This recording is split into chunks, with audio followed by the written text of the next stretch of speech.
Africa c'est un projet que nous avons imaginé il y a un an lorsque nous avons été nommés et qui a été finalement dont la genèse est même presque antérieure. C'est-à-dire que nous avons commencé à réfléchir lorsque nous avons bâti notre programme de mandature avec Jean-Luc Chauvin sur ce que nous ferions à l'international. Et il nous a paru évident qu'il fallait repositionner cette ville au centre de son bassin historique qui est le bassin méditerranéen.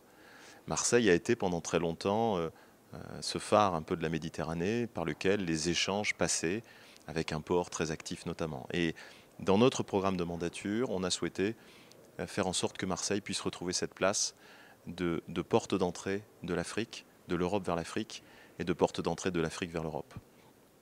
Quand on a été élu, il a fallu commencer à rendre concret ce projet, ce programme, pour lui donner de la consistance et pour pouvoir engager notre territoire et notre métropole dans ce nouveau rôle que vous voulez qu'elle joue à l'égard de la Méditerranée et de l'Afrique.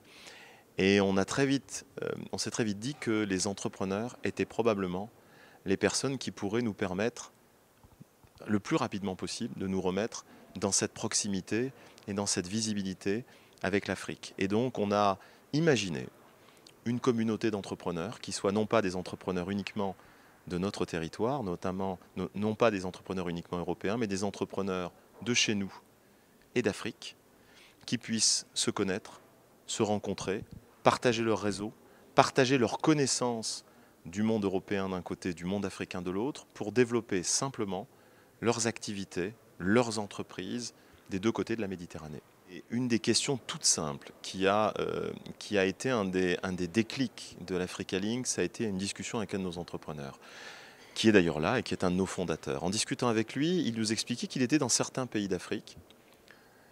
Et je lui posais la question d'un pays limitrophe en lui disant « Mais tu es dans tel pays d'Afrique, tu n'es pas dans le pays voisin, juste le pays voisin, pourquoi tu n'as pas développé ton activité dans ce pays-là » Et il m'a dit « Tout simplement parce que je n'y connais personne.